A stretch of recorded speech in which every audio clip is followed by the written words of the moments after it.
हरे कृष्णा, राधे राधे। सभी भक्तों को सादर प्रणाम। सभी भक्तों को वैशाख पूर्णिमा की हार्दिक शुभकामनाएं।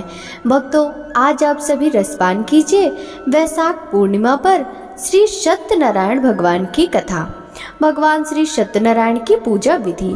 जो व्यक्ति सत्यनारायण की पूजा का संकल्प लेते हैं उन्हें दिन भर व्रत रखना चाहिए। पूजन स्थल को गाय के गोबर से पवित्र करके वहाँ एक अल्पना बनाएं और उस पर पूजा की चौकी रखें। इस चौकी के चारों पाए के पास केले का वृक्ष लगाएं। इस चौकी पर शालिग्राम या ठाकुर जी या श्री सत्यनारायण जी की प्रतिमा स्थापित करें। पूजा करते समय सबसे पहले गणपति की पूजा करें, फिर इंद्रादि 10 दिक्पाल की और क्रमशः पंचलोकपाल सीता सहित राम लक्ष्मण की, राधा कृष्ण की। इसके पश्चात ठाकुर जी व सत्यनारायण की पूजा करें। इसके बाद माता लक्ष्मी की और अंत में महादेव जी और ब्रह्मा जी की पूजा करें। पूजा के बाद सभी देवों की आरती करें और चरणामृत लेकर प्रसाद वितरण करें।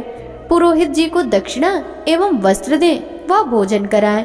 पुरोहित जी के भोजन के पश्चात उनसे आशीर्वाद लेकर आप स्वयं भोजन करें। श्री सत्यनारायण पूजा सामग्री: केले के पत्ते व फल के अलावा पंचामृत, पंचगव्य, सुपारी, पान, तिल, मौली, रोली, कुमकुम, दूर्वा की आवश्यकता होती है जिनसे भगवान की पूजा होती है। सत्यनारायण की पूजा के लिए दूध, मधु, केला, गंगा जल, तुलसी पत्र, मेवा मिलाकर पंचामृत तैयार किया जाता है जो भगवान को बहुत अधिक प्रिय है। इन्हें प्रसाद के तौर पर फल, मिष्ठान के अलावा आटे को भूनकर उसमें चीनी मिलाकर एक प्रसाद बनता है जिसे पंजीरी कहा जाता है, उसका भी भोग लगता है। श्री सत्यनारायण व्रत कथा। प्रथम अध्याय। सत्यनारायण व्रत कथा का पूरा संदर्भ यह है कि पुरा काल में सौनक आदि ऋषि नैमिषारण्य स्थित महर्षि सूत के आश्रम पर पहुँचे। ऋषिगण महर्षि सूत से प्रश्न करते हैं कि लौकिक कष्ट मुक्ति, सांसारिक सुख समृद्धि एवं पारलौकिक लक्ष्य की सिद्धि के लिए सरल उपाय क्या है। महर्षि सूत सौनक आदि ऋषियों को बताते हैं कि ऐसा ही प्रश्न नारद जी ने भगवान विष्णु से किया था। भगवान विष्णु ने नारद जी को बताया, लौकिक क्लेश मुक्ति, सांसारिक सुख समृद्धि एवं पारलौकिक लक्ष्य सिद्धि के लिए एक ही राजमार्ग है, वह है सत्यनारायण व्रत। सत्यनारायण का अर्थ है सत्य आचरण, सत्याग्रह, सत्यनिष्ठा। संसार में सुख समृद्धि की प्राप्ति सत्य आचरण द्वारा ही संभव है। सत्य ही ईश्वर है। सत्य आचरण का अर्थ है ईश्वर की आराधना यानी भगवत पूजा। कथा का प्रारंभ सूत जी द्वारा कथा सुनाने से होता है। नारद जी भगवान श्री विष्णु के पास जाकर उनकी स्तुति करते हैं। स्तुति सुनने के अनंतर भगवान श्री विष्णु जी ने नारद जी से कहा, महाभाग, आप किस प्रयोजन से यहाँ आए हैं? आपके मन में क्या है कहिए, वह सब कुछ मैं आपको बताऊंगा। नारद जी बोले, भगवान, मृत्यु लोक में अपने पाप कर्मों के द्वारा विभिन्न योनियों में उत्पन्न सभी लोग बहुत प्रकार के क्लेशों से दुखी हो रहे हैं। हे नाथ, किस लघु उपाय से उनके कष्टों का निवारण हो सकेगा? यदि आपके मेरे ऊपर कृपा हो तो वह सब मैं सुनना चाहता हूँ, उसे बताएं।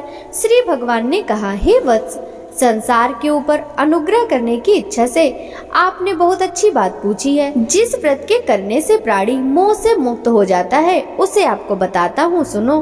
हे वत्स, स्वर्ग और मृत्यु लोक में दुर्लभ भगवान सत्यनारायण का एक महान पुण्यप्रद व्रत है। आपके स्नेह के कारण इस समय मैं उसे कह रहा हूँ। अच्छी प्रकार विधि विधान से भगवान सत्यनारायण का व्रत करके मनुष्य शीघ्र ही सुख प्राप्त कर परलोक में मोक्ष प्राप्त कर सकता है। भगवान की ऐसी वाणी सुनकर नारद मुनि ने कहा, प्रभु, इस व्रत को करने का क्या फल है? इसका विधान क्या है? इस व्रत को किसने किया और इसे कब करना चाहिए? यह सब विस्तार पूर्वक बतलाइए। श्री भगवान ने कहा, यह सत्यनारायण व्रत दुख शोक आदि का शमन करने वाला, धन धान्य की वृद्धि करने वाला, सौभाग्य और संतान देने वाला तथा सर्वत्र विजय प्रदान करने वाला है। जिस किसी भी दिन भक्ति और श्रद्धा से समन्वित होकर मनुष्य ब्राह्मणों और बंधु बांधवों के साथ धर्म में तत्पर होकर सायंकाल भगवान सत्यनारायण की पूजा करे। नैवेद्य के रूप में उत्तम कोटि के भोजनी पदार्थ को सवाया मात्रा में भक्ति पूर्वक अर्पित करना चाहिए। केले के फल, घी, दूध, गेहूं का चूर्ण अथवा गेहूं के चूर्ण के अभाव में साठी चावल का चूर्ण, शक्कर या गुड़, यह सब भक्ष्य सामग्री सवाया मात्रा में एकत्र करके निवेदित करनी चाहिए। बंधु बांधवों के साथ श्री सत्यनारायण भगवान की कथा सुनकर ब्राह्मणों को दक्षिणा देनी चाहिए। तदंतर बंधु बांधवों के साथ ब्राह्मणों को भोजन कराना चाहिए। भक्ति पूर्वक प्रसाद ग्रहण करके नृत्य, गीत आदि का आयोजन करना चाहिए। तदंतर भगवान सत्यनारायण का स्मरण करते हुए अपने घर जाना चाहिए। ऐसा करने से मनुष्यों की अभिलाषा अवश्य पूर्ण होती है। विशेष रूप से कलयुग में पृथ्वी लोक में यह सबसे छोटा सा उपाय है। सत्यनारायण कथा प्रथम अध्याय समाप्त। दूसरा अध्याय। श्री सूत जी बोले, हे द्विजो, अब मैं पुनः पूर्व काल में जिसने इस सत्यनारायण व्रत को किया था उसे भली भांति विस्तार पूर्वक कहूँगा। रमणीय काशी नामक नगर में कोई अत्यंत निर्धन ब्राह्मण रहता था। भूख और प्यास से व्याकुल होकर वह प्रतिदिन पृथ्वी पर भटकता रहता था। ब्राह्मण प्रिय भगवान ने उस दुखी ब्राह्मण को देखकर वृद्ध ब्राह्मण का रूप धारण करके उस द्विज से आदर पूर्वक पूछा, हे विप्र, प्रतिदिन अत्यंत दुखी होकर तुम किस लिए पृथ्वी पर भ्रमण करते रहे हो? हे द्विजश्रेष्ठ, ये सब बतलाओ, मैं सुनना चाहता हूँ। ब्राह्मण बोला, प्रभु, मैं अत्यंत दरिद्र ब्राह्मण हूँ और भिक्षा के लिए ही पृथ्वी पर घूमा करता हूँ। यदि मेरी इस दरिद्रता को दूर करने का आप कोई उपाय जानते हो तो कृपा पूर्वक बतलाइए। वृद्ध ब्राह्मण बोला, हे ब्राह्मण देव, सत्यनारायण भगवान विष्णु अभीष्ट फल को देने वाले हैं। हे विप्र, तुम उनका उत्तम व्रत करो, जिसे करने से मनुष्य सभी दुखों से मुक्त हो जाता है। व्रत के विधान को भी ब्राह्मण से यत्न पूर्वक कहकर वृद्ध ब्राह्मण रूपधारी भगवान विष्णु वहीं पर अंतर्ध्यान हो गए। वृद्ध ब्राह्मण ने जैसा कहा है उस व्रत को अच्छी प्रकार से वैसे ही करूंगा। यह सोचते हुए उस ब्राह्मण को रात में नींद नहीं आई। अगले दिन प्रातः काल उठकर सत्यनारायण का व्रत करूंगा, ऐसा संकल्प करके वह ब्राह्मण भिक्षा के लिए चल पड़ा। उस दिन ब्राह्मण को भिक्षा में बहुत सा धन प्राप्त हुआ।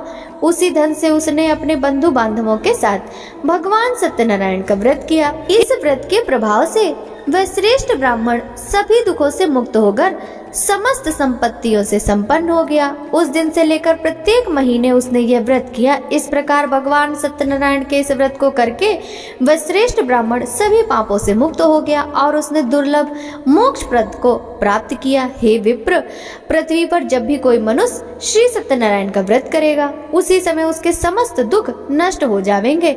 हे ब्राह्मणों, इस प्रकार भगवान नारायण ने महात्मा नारद जी से जो कुछ कहा मैंने वह सब आप लोगों से कह दिया।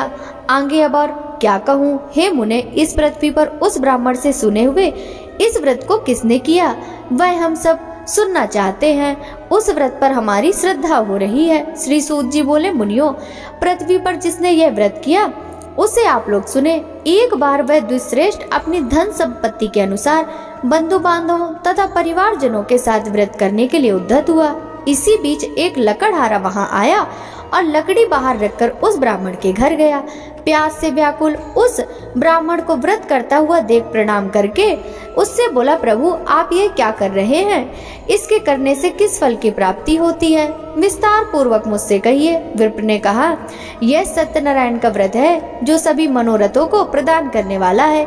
उसी के प्रभाव से मुझे यह सब महान धन दान आदि प्राप्त हुआ है। जल पीकर तथा प्रसाद ग्रहण करके वह नगर को चला गया। सत्यनारायण देव के लिए मन से ऐसा सोचने लगा कि आज लकड़ी बेचने से जो धन प्राप्त होगा उसी से भगवान सत्यनारायण का श्रेष्ठ व्रत रखूंगा।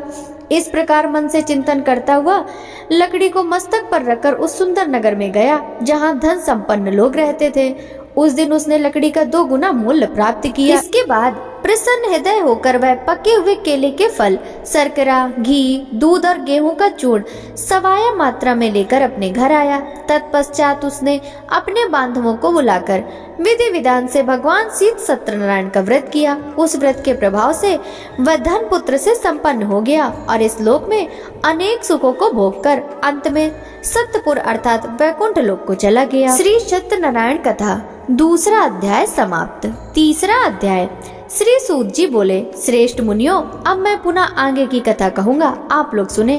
प्राचीन काल में उल्कामुख नाम का एक राजा था। वह जितेंद्रीय, सत्यवादी तथा अत्यंत बुद्धिमान था। वह विद्वान राजा प्रतिदिन देवालय जाता और ब्राह्मणों को धन देकर संतुष्ट करता था। कमल के समान मुख वाली उसकी धर्मपत्नी शील, विनय और सौंदर्य आदि गुणों से संपन्न तथा पतिपरायणा थी।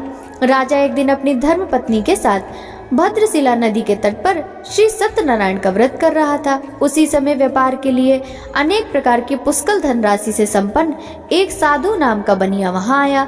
भद्रशिला नदी के तट पर नाव को स्थापित कर वह राजा के समीप गया और राजा को उस व्रत में दीक्षित देखकर विनय पूर्वक पूछने लगा। साधु ने कहा, राजन, आप भक्ति युक्त चित्त से यह क्या कर रहे हैं? कृपया वह सब बताइए, इस समय मैं सुनना चाहता हूँ।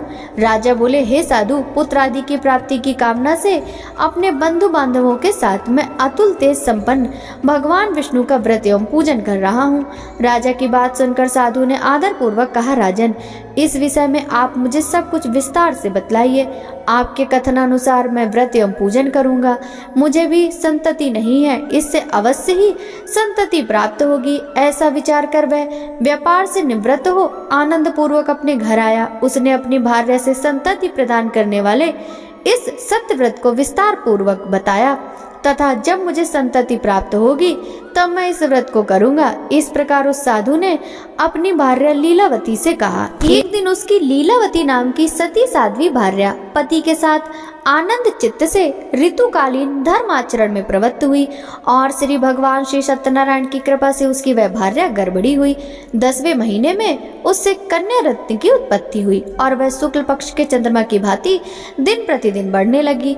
उस कन्या का नाम कलावती रखा गया। इसके बाद एक दिन लीलावती ने अपने स्वामी से मधुर वाणी में कहा, आप पूर्व में संकल्पित श्री सत्यनारायण के व्रत को क्यों नहीं कर रहे हैं? साधु बोला, प्रिय, इसके विवाह के समय व्रत करूंगा। इस प्रकार अपनी पत्नी को भली भांति आश्वस्त कर वह व्यापार करने के लिए नगर की ओर चला गया। इधर कन्या कलावती पिता के घर में बढ़ने लगी। तदंतर धर्मज्ञ साधु ने नगर में सखियों के साथ क्रीड़ा करती हुई अपनी कन्या को विवाह के योग्य देखकर आपस में मंत्रणा करके कन्या विवाह के लिए श्रेष्ठ वर का अन्वेषण करो, ऐसा दूत से कहकर शीघ्र ही उसे भेज दिया। उसकी आज्ञा प्राप्त करके दूत कांचन नामक नगर में गया और वहां से एक वणिक का पुत्र लेकर आया।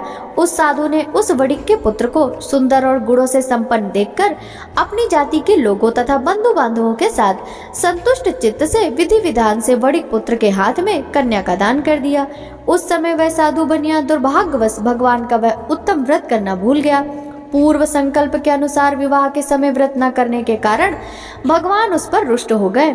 कुछ समय पश्चात अपने व्यापार में कुशल वह साधु बनिया काल की प्रेरणा से अपने दामाद के साथ व्यापार करने के लिए समुद्र के समीप स्थित रत्नसारपुर नामक सुंदर नगर में गया और अपने श्री संपन्न दामाद के साथ वहां व्यापार करने लगा। उसके बाद जब वे दोनों राजा चंद्रकेतु के रमणी उस नगर में गए, उसी समय भगवान श्री सत्यनारायण ने उसे भ्रष्ट प्रतिज्ञ देखकर इसे दारुण कठिन और महान दुख प्राप्त होगा ऐसा शाप दे दिया। एक दिन एक चोर राजा चंद्रकेतु के धन को चुराकर वहीं आया जहां दोनों वणिक स्थित थे। वह अपने पीछे दौड़ते हुए दूतों को देखकर भयभीत चित्त से धन वहीं छोड़कर शीघ्र ही छिप गया। इसके बाद राजा के दूत वहां आ गए और जहां वह साधु वणिक था वहां राजा के धन को देखकर वे दूत उन दोनों वणिक पुत्रों को बांध कर ले आए और हर्ष पूर्वक दौड़ते हुए राजा से बोले, प्रभु, हम तो चोर पकड़ कर लाए हैं, इन्हें देखकर आप आज्ञा दें। राजा की आज्ञा से दोनों शीघ्र ही दृढ़ता पूर्वक बांधकर बिना विचार किए महान कारागार में डाल दिए गए। भगवान सत्यदेव की माया से किसी ने उन दोनों की बात नहीं सुनी और राजा चंद्रकेतु ने उन दोनों का धन भी ले लिया। भगवान के शाप से वणिक के घर में उसकी भार्या भी अत्यंत दुखी हो गई और उसके घर से सारा का सारा जो धन था वह चोर चुरा ले गए। लीलावती शारीरिक एवं मानसिक पीड़ाओं से युक्त भूख और प्यास से दुखी हो अन्न की चिंता में दर दर भटकने लगी। कलावती कन्या भी भोजन के लिए इधर उधर प्रतिदिन घूमने लगी। एक दिन भूख से पीड़ित हो कलावती एक ब्राह्मण के घर गई। वहां जाकर उसने श्री सत्यनारायण के व्रत पूजन को देखा। वहां बैठकर उसने कथा सुनी और वरदान मांगा। उसके बाद प्रसाद ग्रहण करके वह कुछ रात होने पर घर आ गई। माता ने कलावती कन्या से प्रेम पूर्वक पूछा, पुत्री, रात में तू कहाँ रुक गई थी? तुम्हारे मन में क्या है? कलावती कन्या ने तुरंत माता से कहा, माँ, मैंने एक ब्राह्मण के घर में मनोरथ प्रदान करने वाला व्रत देखा है। कन्या की उस बात को सुनकर वह वड़िक की भार्या व्रत करने को उद्यत हुई और प्रसन्न मन से उस साध्वी ने बंधु बांधवों के साथ भगवान श्री सत्यनारायण का व्रत किया। इस प्रकार प्रार्थना की, भगवान, आप हमारे पति एवं जमाता के अपराध को क्षमा करें। वे दोनों अपने घर शीघ्र आ जाएं।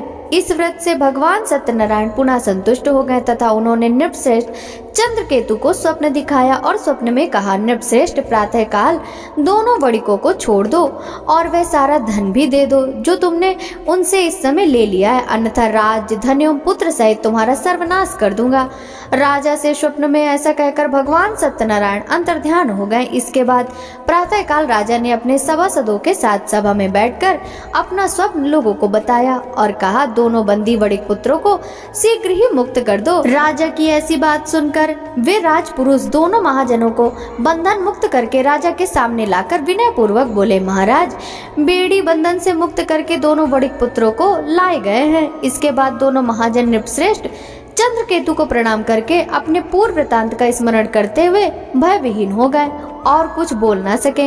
राजा ने वड़िक पुत्रों को देखकर आदर पूर्वक कहा, आप लोगों से प्रारब्धवश ये महान दुख प्राप्त हुआ है। अब इस समय कोई भय नहीं। ऐसा कहकर उनकी बेड़ी खुलवाकर छौर कर्म आदि कराया। राजा ने वस्त्र अलंकार देकर उन दोनों वड़िक पुत्रों को संतुष्ट किया तथा सामने बुलाकर वाणी द्वारा अत्यधिक आनंदित किया। पहले जो धन लिया था उससे 2 गुना करके उन्हें वापस कर दिया। उसके बाद राजा ने पुनः उनसे कहा, साधु, अब आप अपने घर को जाएं। राजा को प्रणाम करके आपकी कृपा से हम जा रहे हैं। ऐसा कहकर उन दोनों महावैश्यों ने अपने घर की ओर प्रस्थान किया। श्री सत्यनारायण 3रा अध्याय समाप्त। 4था अध्याय। श्री सूत जी बोले, साधु बनिया मंगलाचरण कर और ब्राह्मणों को धन देकर अपने घर के लिए चल पड़ा। साधु के कुछ दूर जाने पर भगवान सत्यनारायण की उसकी सत्यता की परीक्षा के विषय में जिज्ञासा हुई। साधु, तुम्हारी नाव में क्या भरा है? तब धन के मद में चूर हुए दोनों महाजनों ने अवहेलना पूर्वक हंसते हुए कहा, दंडिन, क्यों पूछ रहे हो? क्या कुछ द्रव्य लेने की इच्छा है? हमारी नाव में तो लता पत्ते आदि भरे हुए हैं। ऐसी निष्ठुर वाणी सुनकर तुम्हारी बात सच हो जाए, ऐसा कहकर दंडी सन्यासी के रूप को धारण करते हुए भगवान कुछ दूर जाकर समुद्र के पास बैठ गए। दंडी के चले जाने पर नित्य क्रिया करने के पश्चात उतराई हुई अर्थात जल में ऊपर की ओर उठी हुई नौका को देखकर साधु अत्यंत आश्चर्य में पड़ गया और नाव में लता पता आदि देखकर मूर्छित हो पृथ्वी पर गिर पड़ा। सचेत होने पर वड़िक पुत्र चिंतित हो गया। तब उसके दामाद ने इस प्रकार कहा, आप शोक क्यों करते हो? दंडी ने साथ दिया है। इस स्थिति में वे ही चाहें तो सब कुछ कर सकते हैं, इसमें संशय नहीं। अतः उन्हीं की शरण में हम चले, वही मन की इच्छा पूर्ण होगी। दामाद की बात सुनकर वह साधु बनिया उनके पास गया और दंडी को देखकर उसने भक्ति पूर्वक उन्हें प्रणाम किया तथा आदर पूर्वक कहने लगा, आपके सम्मुख मैंने जो कुछ कहा है असत्य भाषण रूप अपराध किया है, आप मेरे उस अपराध को क्षमा करें। ऐसा कहकर बारंबार प्रणाम करके वह महान शोक से व्याकुल हो गया। दंडी ने उसे रोता हुआ देखकर कहा, हे मूर्ख, रो मत, मेरी बात सुनो।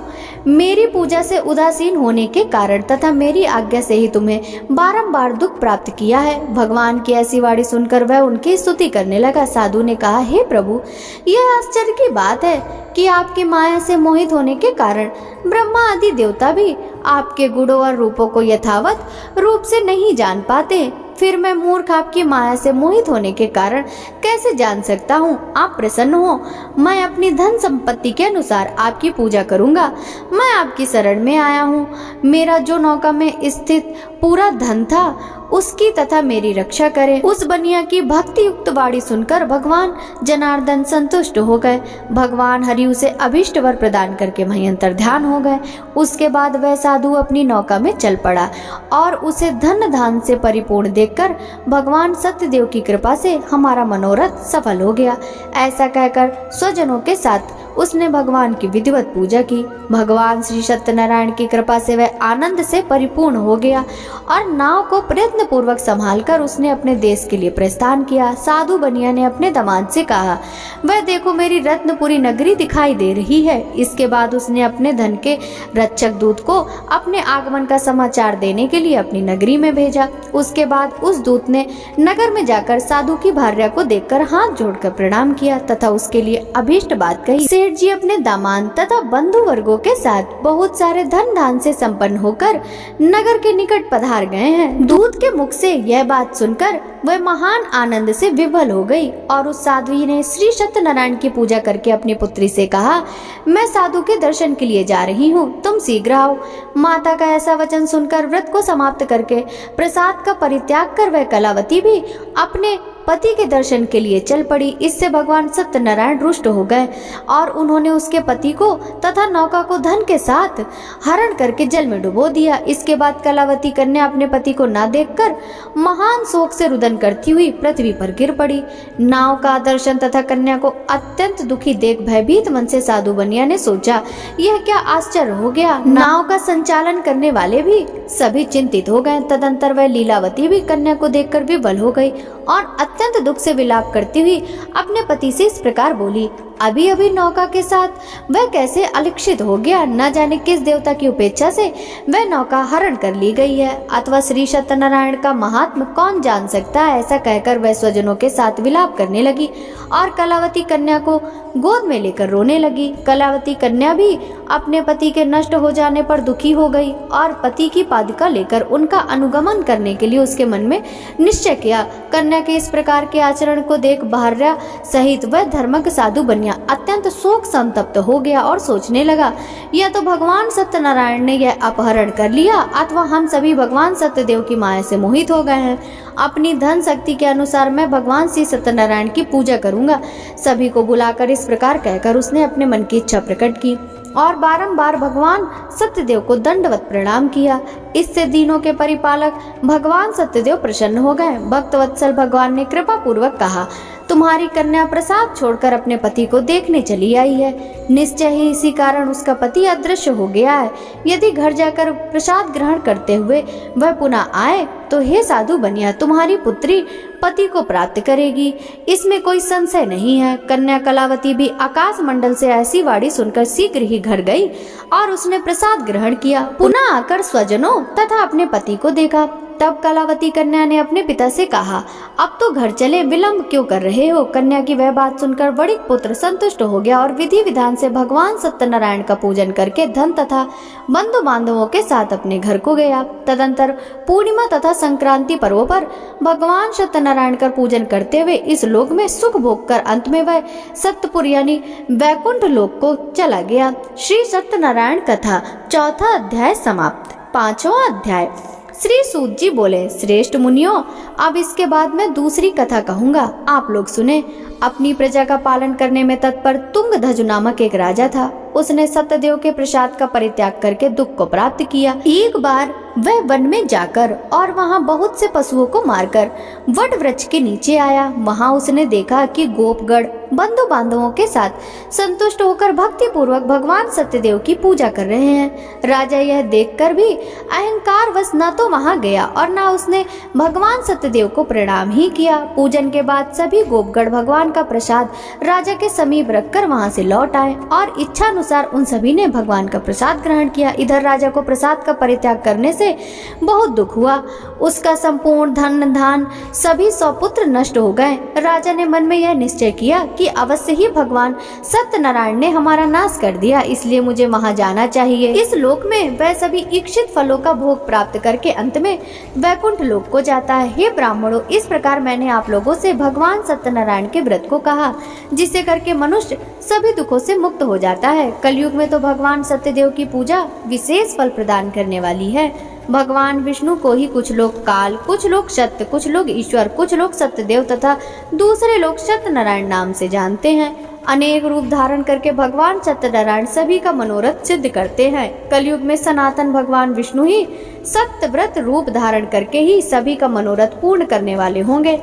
हे श्रेष्ठ मुनियों, जो व्यक्ति नित्य भगवान सत्यनारायण की इस कथा को पढ़ता है, सुनता है, भगवान सत्यनारायण की कृपा से उसके सभी पाप नष्ट हो जाते हैं। हे मुनीश्वरों, पूर्व काल में जिन लोगों ने भगवान सत्यनारायण का व्रत किया था, उसके अगले जन्म का वृतांत कहता हूँ, आप लोग सुने। महान प्रज्ञा संपन्न सतानंद नाम के ब्राह्मण सत्यनारायण व्रत करने के प्रभाव से दूसरे जन्म में सुदामा नामक ब्राह्मण हुए और उस जन्म में भगवान श्री कृष्ण का ध्यान करके उन्हें मोक्ष प्राप्त हुआ। लकड़हारा भिल गुहों का राजा हुआ और अगले जन्म में उसे भगवान श्री राम की सेवा करके मोक्ष प्राप्त किया। महाराज उल्का मुख दूसरे जन्म में राजा दशरथ हुए, जिन्होंने श्री रंगनाथ जी की पूजा करके अंत में वैकुंठ प्राप्त किया। इसी प्रकार धार्मिक और सत्यव्रती साधु पिछले जन्म के सत्यव्रत के प्रभाव से दूसरे जन्म में मोरध्वज नामक राजा हुए। उसने आरे से चीरकर अपने पुत्र की आधि देह भगवान विष्णु को अर्पित कर मोक्ष प्राप्त कर लिया। महाराज तुंगध्वज जन्मांतर में स्वयंभू मनु हुए और भगवत संबंधी संपूर्ण कार्यों का अनुष्ठान करके वैकुंठ लोक को प्राप्त हुए।